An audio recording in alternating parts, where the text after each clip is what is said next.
In 1961, the US government tried to teach dolphins to speak English. It worked. Then they shut it down. The dolphin committed suicide.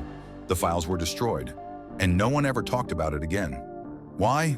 Because they were afraid of what the dolphin said. Why aren't we allowed to talk to dolphins? This isn't fantasy. This isn't fringe. This actually happened. Under the direct backing of NASA and the US government, neuroscientist Dr. John C. Lilly launched a radical experiment that pushed the boundaries of science and reality. The idea? Teach dolphins human language. But this wasn't just about animals. This was about something much bigger: extraterrestrial communication. NASA theorized that if we could bridge the gap between humans and dolphins, two intelligent species that evolved under entirely different environmental pressures, it could provide a template for contacting alien intelligence.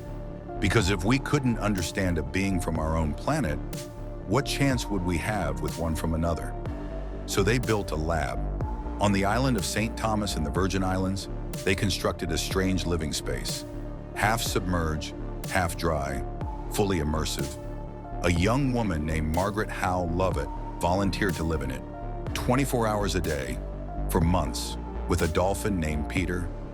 She read to him, talked to him, slept beside him, became his only point of human contact. And Peter responded. He mimicked speech. He understood tone. He began forming English-like sounds, consonants, vowels, even attempts at words. It was working. Communication was happening. And then, without warning, it was all shut down. Margaret was discredited. The media spun bizarre stories about inappropriate relations between her and the dolphin. A wave of shame and ridicule buried her work under tabloid trash. But let's be honest, isn't that what always happens? Anytime someone gets too close to an uncomfortable truth, they're not debated, they're destroyed. Peter was relocated, isolated from all human contact. Within weeks, he stopped resurfacing. He took his own life. Most people don't know dolphins can do that. They choose to stop breathing. Peter chose death. And NASA, they chalked it up to budget cuts. Really?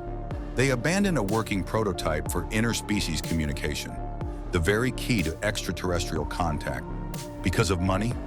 Or did they hear something they weren't ready for? Because the military didn't walk away. They pivoted. Since the Cold War, the US Navy has operated a top-secret marine mammal program, not just for observation, but combat. Dolphins trained to detect underwater mines, to locate enemy divers, to attach explosives to ships. Still active today in San Diego, the Persian Gulf, and beyond. Russia has its own fleet. So does China. What they don't tell you? Some of these dolphins are descendants of Peter. Direct links to Dr. Lilly's research. And they're not circus animals. They are highly intelligent operatives. They can track submarines from miles away, outperform any sonar tech we've built, even perform underwater surveillance. But there's more. Some of these dolphins began reacting to commands before they were issued, responding to subtle thoughts, anticipating human intent. Was it instinct or something else?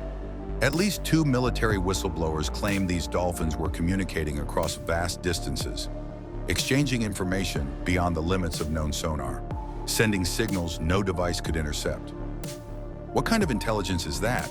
Researchers began using a different word: telepathy. They weren't just understanding us, they were reading us, and not just one by one, but collectively. Some described it as a hive mind, and that's where it gets even stranger.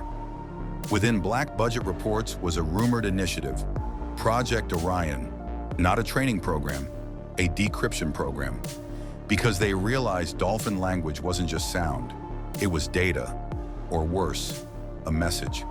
A code embedded in pitch, frequency, rhythm, hidden from human perception, but encoded with something far older. In ancient Sumerian texts, there are stories of the Apkallu, half fish, half human beings who emerged from the sea to teach mankind civilization. The Babylonians called one Oans, a creature of the deep who gave us writing, agriculture, astronomy, and law. In West Africa, the Dogon people of Mali described the Nomo, aquatic beings who arrived from the star system Sirius B before modern science even confirmed its existence. 3 continents, 3 civilizations. All speaking of intelligent aquatic beings descending from the stars or rising from the sea. Were they gods, aliens, or were they dolphins? Maybe not as we see them now, but intelligent marine life that evolved alongside us. Maybe they never left. Maybe they've been watching, and maybe, just maybe, they've been trying to remind us. Let's talk science. Dolphins communicate through echolocation, sound frequency, far above what human ears can detect. But there's a catch. Our ears can't hear them, but our brains can feel them. Specifically, the pineal gland, sometimes called the third eye, resonates within the same frequency range. That's not mysticism, that's biophysics. In the 1970s, researchers discovered certain audio frequencies could induce altered states of consciousness, hallucinations, deep meditation, even out-of-body experiences. Combine that with the focus beam of dolphin sonar, and what do you get? A biological interface. Some called it consciousness hacking. Dr. Lilly himself, under government-sanctioned ketamine experiments, reported vivid otherworldly contact when interacting with dolphins. He described being pulled into another place, not a dream, a transmission. And here's where the dots start connecting. At the same time, the CIA's MKULTRA program was experimenting with mind control, hypnosis, and sound manipulation. One of the lesser-known branches? Nonverbal animal communication, funded, classified, marine-based. Why would the CIA care about talking to dolphins? Unless it wasn't about talking, it was about listening. Today, try uploading a video claiming you've spoken with dolphins. See how long it lasts before it's demonetized, flagged, removed. Try reaching out to a dolphin researcher. They're muzzled by NDAS, marine park contracts, or university funding connected to the government. And try swimming with dolphins in the wild legally.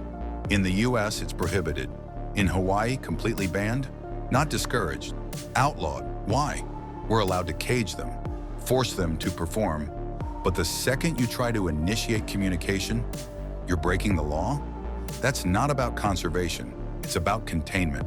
Because if dolphins could share what they know about the deep ocean, about the earth, about us, everything we think we know about human history could be rewritten. And maybe that's exactly what someone is trying to prevent. Let's look at Neuralink, marketed as a medical miracle, a brain-computer interface to help paralysis and memory loss. But in early trials, something strange happened. Subjects reported dreamlike visions, images of underwater cities, glowing symbols, marine life that didn't resemble anything on Earth. It was chalked up to noise, hallucinations, glitches in the neural signal. But what if they weren't glitches? What if, in linking the human brain to a digital interface, we accidentally tapped into an ancient frequency? A consciousness that predates humanity, and it was never in the stars. It was always in the ocean. We've spent billions scanning the sky for alien life.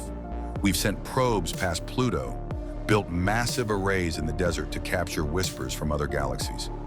And all the while, we've only explored 5% of our oceans and silenced the one species that might be trying to warn us. So I'll ask you again, why aren't we allowed to talk to dolphins? What would they say? And who is so afraid of us finding out? Subscribe, share, stay awake, because someone doesn't want you asking these questions.